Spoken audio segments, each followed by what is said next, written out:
Hi everyone, welcome. I'm down here in my wormery, and this tub right here is the one that I'm going to be hoping to add some worms to today. This bin was launched only 10 days ago, and it's the worms that came out of that large chunk of material that I've got stored in that little yellow tub over there. We went ahead and we separated the worms from that material, and that was some of what came out of my outdoor worm bag version 3 that I harvested 55 days ago. 55 days ago, we took everything that we took out of the harvest, besides the worms. The worms were used to launch version 4.0 of the outdoor worm bag, but version 3.0 castings were all here, and we held on to all the large chunk material that we screened out too, all the big pits and seeds and shells and everything like that, and we held on to it because it was full of castings, all stuck to it and everything, and it was assumed that, you know, all the large chunk material as well as the fine castings all had tons of cocoons in it. So we pulled out what was estimated to be, let me show you.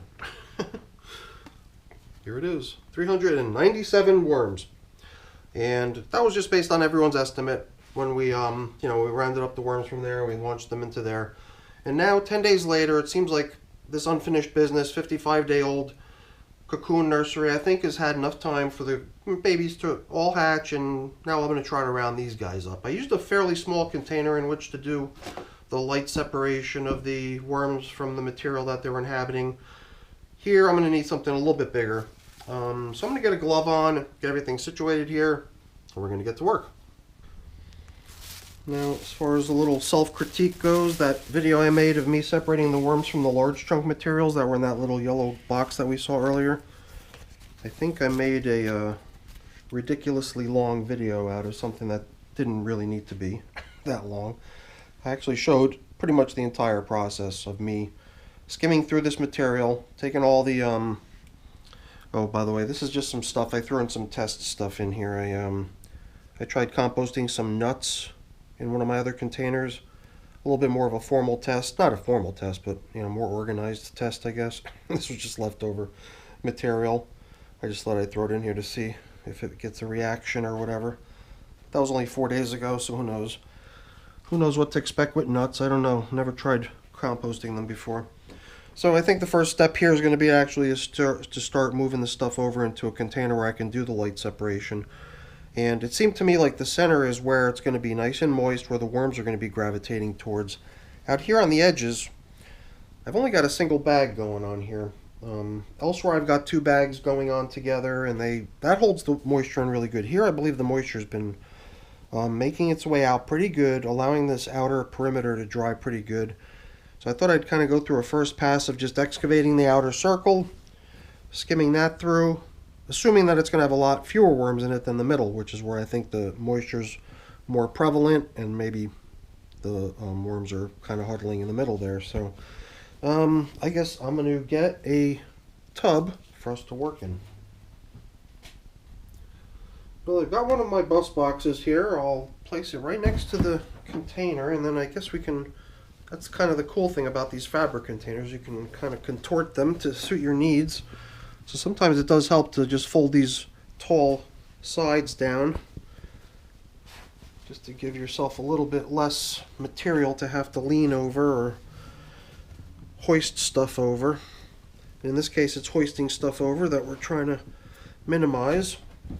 So let's see if we can kind of push these suckers up to one another a little bit better. And then, yeah, like I said, I'm going to go for the outer material first. From what I remember coming in here last time when I scoped out the material, it was, I don't know, it was rather worm-free and dry on the outer edges. And this is a good bit of material too, so it also seemed sensible to try to break it up into manageable bite-sized pieces rather than dumping the entire container in here and then finding that there's no room to work. It seemed like maybe we would sort of cherry pick 2 separate types of materials here. Perhaps the more dry and perhaps the less heavily populated stuff to start with. Maybe in the process we're even kind of scaring them inwards, so that when we get around to doing it the second time, we'll have a little bit more interesting activity as far as worm interactions, I believe. Alright, so I wasn't going to do all the, the dreadfully boring skimming with the brush, letting the worms dive down, everything like that.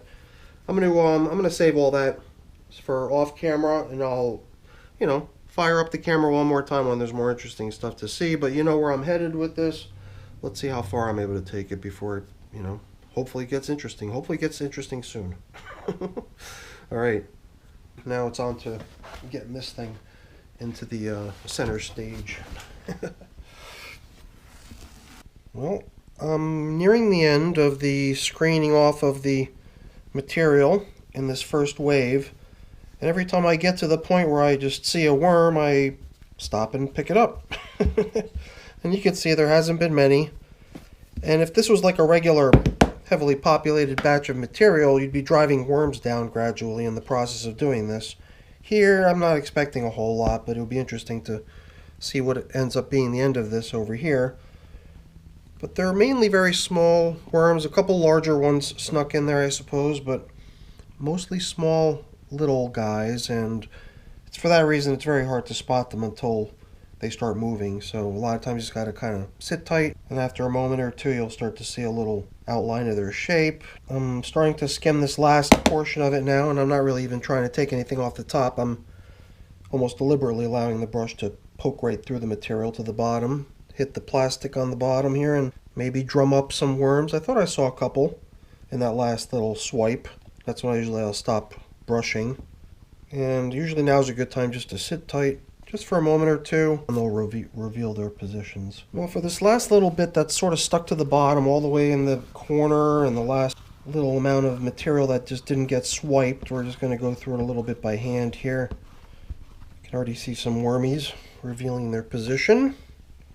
Not too many, but these are I guess the ones that did gradually dive down to try to evade my advances. Alright, well, I feel like I'm satisfied with having gone through this stuff pretty and any worms that escaped my searching, well, they're just going to end up being in the garden once these castings get used, because I won't be doing this anymore through this material. I'm going to treat this material as completely depopulated, nursery functions done, but I've still got what's left over here. So, on to round two. Alright, well, I just completed the second pour off of the material. Well, this was the first time we poured it, first time we scooped it. I thought that the pouring might be less invasive to the worms in the bag, possibly preventing them from trying to dive down and get caught up in the fabric of the material. I don't know, maybe I'm overthinking it. So here's our next batch. Definitely more moist material. It seemed to have a greater number of worms in it just from, that short exposure I had to it from putting it over in there. So here's the next batch, on to it, so the work continues. Alright, well, here we are in batch number 2, almost finished. Skimmed through all this stuff. Here, I don't know how many worms we've got. Before we had sort of the whole edge going on. Here I decided to try to mound everything up into a little pile. And then usually the very tippy top of the pile is free of worms almost automatically, because most of it consists of all this worm-free stuff that I keep moving up to the tippy top. So I could probably skim off a few skims off the top before we would start bouncing into any worms. And then once I feel like I'm starting to really hit a good number of worms, oops, did I just... Yeah. And, this is the average size of this worm that I'm, dealing with in this whole process, because these little guys are tiny. So this is pretty much average for what's going on here, and yeah, I guess I'll show it again here. They're starting to mound up into a little bit of a ball here, realizing that they've got maybe a little bit of safety in numbers. So I keep dropping every one of them that I find into here, and once we see what's in this pile, we'll be adding them to the stash of worms. They keep getting more and more material to hide in, because every time I pick a worm out, it comes out with a little bit of that casting material that's stuck to them, or that they're hanging out in. But still, I would think that the greater majority of what's in here is worms. And you can see I've been bringing over the isopods, the little roly-polies, whenever I find them. I only found a few of them, but I didn't want to send them out with the castings. I wanted to keep them in the wormery. I really wonder what's going on here. So, probably skim a little bit more. See now, once in a while I just get this feeling like I've kind of hit a mound of worms, and they're all very, very small, which makes me reluctant to keep brushing, because even the little worms get brushed away very easily. It's the big worms that are able to kind of hang on, and you could just sort of brush right over a large worm that's down in the material that they're in, but the little worms, they can go for a ride pretty easily with the brush. So there comes a point in time where I guess you gotta figure out some other way, or just kind of accept the fact that, hey, maybe you're going to extract this little batch of worms here with maybe some castings material will come along for the ride with it. I don't know. I'm so tempted just to take this pile and see if I have the ability to sort of just pick it up and move it around. It almost does seem like the middle part of it has like its own sort of structure. I do see worms moving now. A lot of castings fell off to the side from the pile, but most of it was depopulated on the outer edges, it would seem. So we got some worms hanging out here, and you can see they're very small.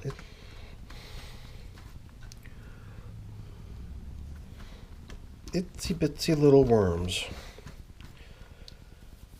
Yeah, you know, every time I do a swipe like this, I always worry that we're going to start losing them.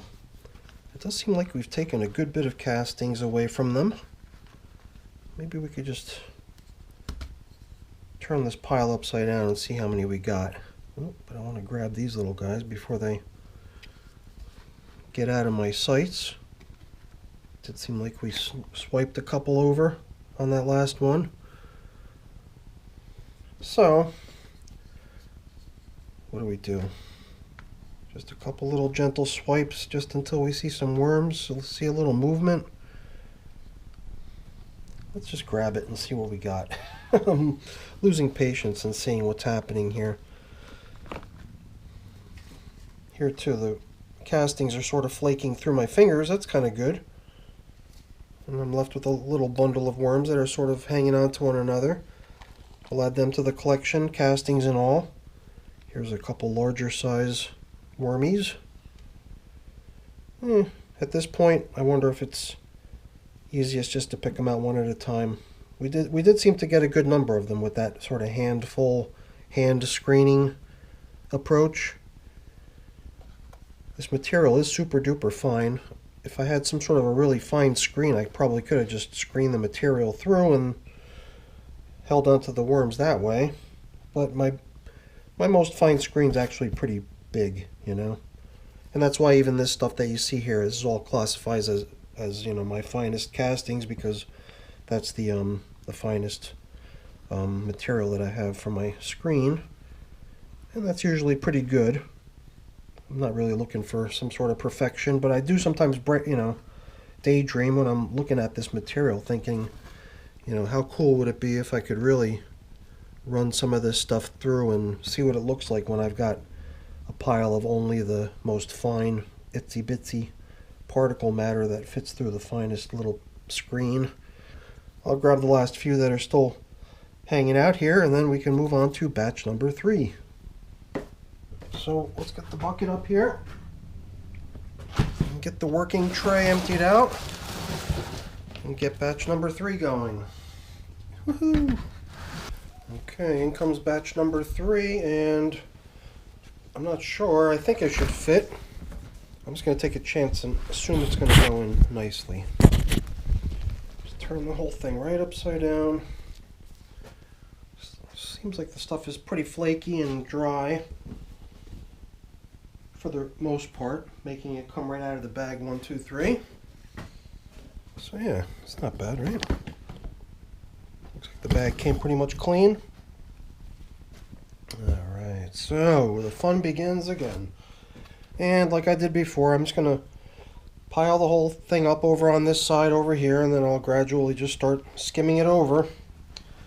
And like I've been doing, as I encounter worms, I can just go ahead and add them to our collection. I put a little piece of wet paper towel on these little guys because I'm starting to feel sorry for them. So we'll let them keep their little new paper towel thing here. But this whole thing of pulling worms out one at a time, you know, it's not really the ideal situation.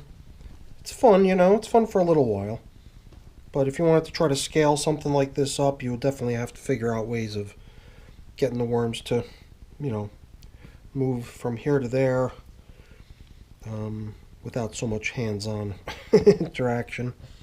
So, all right, let's get this thing piled up, start skimming, and get the last of the worms out of this stuff. Yeah, we definitely have more material here, that's for sure. And it looks like there's quite a bit of fairly dry material. It seems like that stuff that came out of the bag last, the stuff that sat out here on top, was kind of damp. That probably had the most worms in it. It ended up down in that bottom section where we're trying to round the worms up anyway, down into there anyway. So I guess that's kind of good. And we're now about halfway through the final batch, the third batch of 3. And the collection of worms is assembling here. So there's some castings and stuff that came along for the ride. But we got a pretty good number of worms in here. And you also need to factor in that they're itsy bitsy tiny worms. So, you know, there's probably a lot more there than it seems. Oops. So every time we scoop, I'm pretty much going one by one here. It's, at first it seems like nothing came off, and then within a few seconds you start seeing some movement on the surface, and usually it's very, very small worms. Very, very small. So this is a definitely labor-intensive, hands-on way of doing it. The material is nice. Flakes everywhere. It all crumbles everywhere. So either way, I'm somehow making do with the limited space I have here. And at some point, hopefully, when we get to the bottom of this pile, we'll have a few more worms to contribute to our new to our new worm bin. So onward. I'm once again down to a pretty small pile of what I hope is worms on the bottom, and all the castings that I've separated the worms from. To make myself room, though, so I can work my way through this, I'm thinking of getting my little white bucket back up here, just so I can offload what's in here, except I'm really kind of out of space in this white bucket. But I think we're just going to end up putting everything back into the black fabric bag. So you know what? I'll get the white bucket emptied into the black fabric bag later, but right now I just want to make room in here. So why don't we transfer all of this dewormed material out of here. Times like this I wish I had, oh actually I do, a little shovel. Can't hurt. Speed the process along. I guess it would be easier just to pour it all out, except we've still got a little pile over there that we'd like to try retrieving some worms from.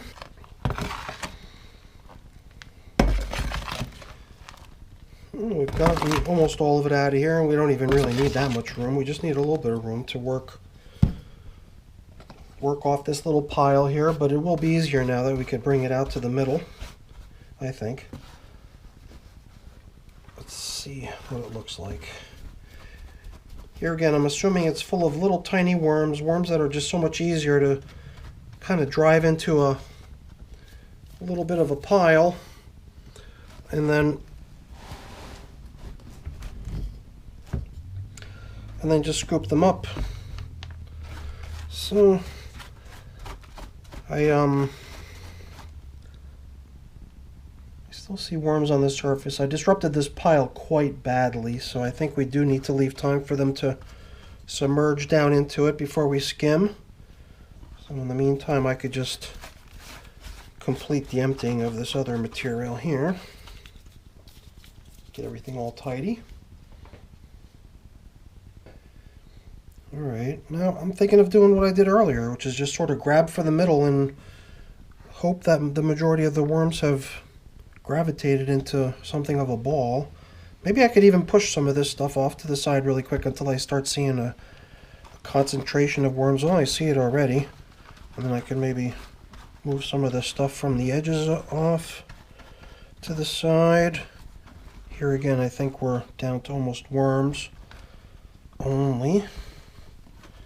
Maybe we can do one of these deals where we sort of let the castings drop through my fingers. So here we've got a number of worms. I'm not too worried about,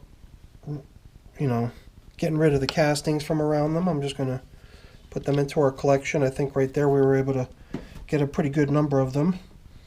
And I'm wondering if at this point just picking them out individually is the way to go anymore.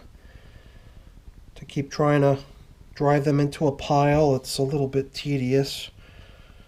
It was kind of nice to get that one batch from the center, but I'm not sure how long it would take for that to form again. Here I see a great number of them right out on the surface. Easy enough to pick off. Well, I'm definitely getting down to the last few at this point. I've moved the material back and forth a number of times. I've revealed a whole bunch of worms each time. And, well, each time it does seem like fewer and fewer worms remain to be pulled out. And it wouldn't be surprising if I missed one or two, but that's just par for the course, I guess, with this game.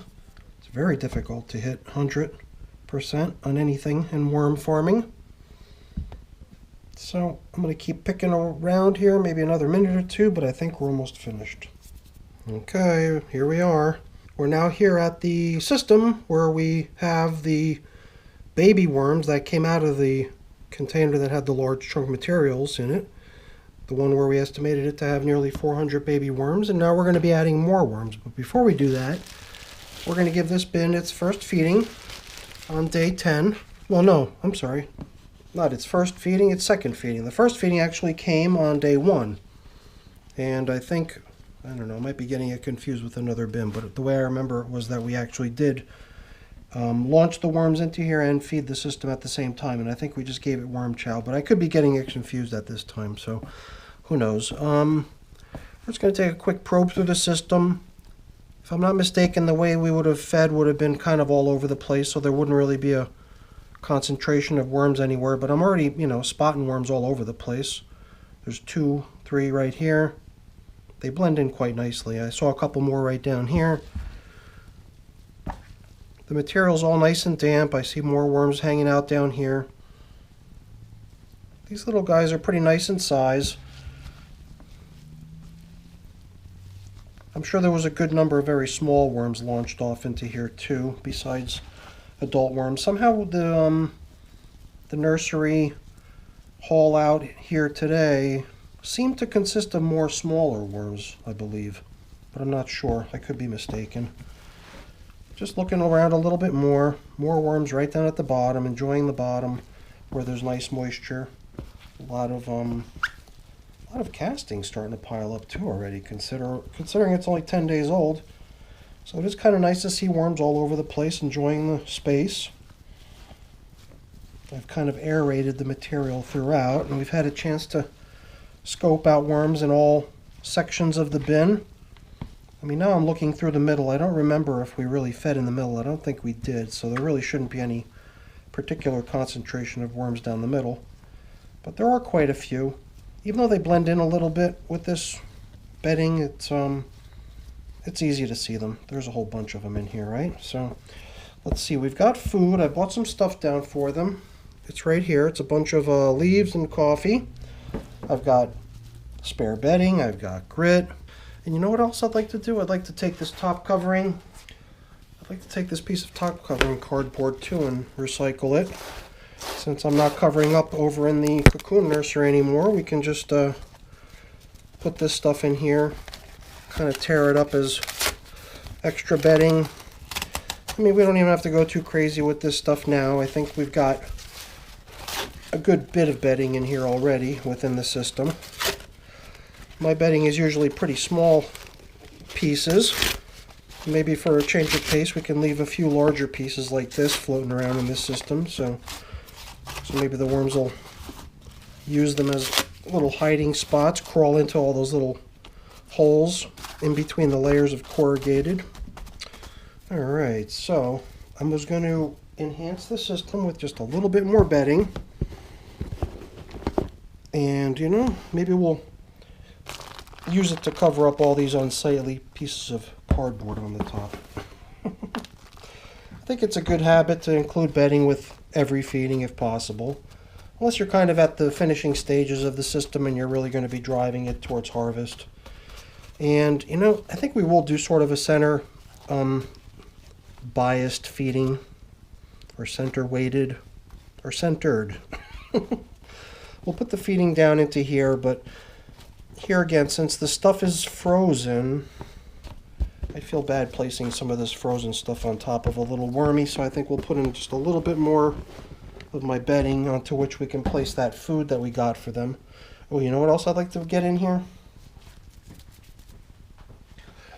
I'm drizzling in some of my BTI solution, and it's going to be a good thing to compensate for all these dry pieces of cardboard we just added. And even my bedding is not as wet as it could be. So that was a pretty good little application of moisture. It's my assumption too that these leaves, as they start to break down, are also going to emit some moisture for the worms to enjoy. And we saw right when we got in here too, right away, it was quite clear that the moisture level in this bin was quite comfortable. Everything was nice and damp. Everything was just right. So I don't think I'm going to have to worry about moisture in here, despite the addition of somewhat dry materials. That BTI solution we added, I think, should help a lot too. So here we've got some coffee, and how appropriate, we've got ourselves a coffee filter that we could use to mark our feeding area, which is tradition around here. Now down here into this coffee, I can't resist grabbing just one more handful of my bedding to combine it with that coffee. Maybe even bring in some of this worm chow. And that should make for a really delectable feeding area. That should make the worms really happy, don't you think? Alright, that's a pretty cool looking bin if you ask me. But we've still got one final order of business here, don't we? We've got to get our little wormies released into their new home, and then we'll be done here. And it's been quite a day, so I'm ready to call it a day. So I've got this little piece of paper that I was given this extra moisture with. They won't need this anymore. They're going to find themselves quite comfortable down here in this nice damp bin. So I think I'll just drop them right here. Is that a good idea? Right on top of the frozen foods? Oh, that would be a little bit, I don't know, perhaps not the best idea. Hold on. Why don't we just play it safe? We'll drop the little wormies right over into this section of the bin where there's no freezing stuff right underneath. That should simplify things. And then when we're done, I've even got a nice collection of leaves we could sprinkle across the top to give this whole bin a nice homey environment feel and look to it. Alright, got some frozen bits of veggie over here, but I think we can steer clear. Let's get these little guys released into their new home. And as always, I'm always very curious to hear what people think as far as how many worms they think they saw. So I know it's not easy, but and also it's, you know, very hard to estimate when you got a bunch of worms that are this small. But still, I'm going to be looking for feedback from everyone just to hear what they think in terms of how many worms they thought they saw. So let's not hold back any longer. Let's get these little guys released into the bin. I'm even going to drop the camera down a little bit lower so we got a slightly closer view of them. And here we go. Let's try to spread them out a little bit here so we can better see them. you know, they were feeling kind of distressed being in this somewhat dry material, nowhere to go, so they were kind of clumping up to each other. Completely normal. And hopefully they're going to find their way down into the bed within a couple minutes. That's why I like to spread them out so they're not just in a big pile up on top of each other. This way they should all have easy access to the bedding below.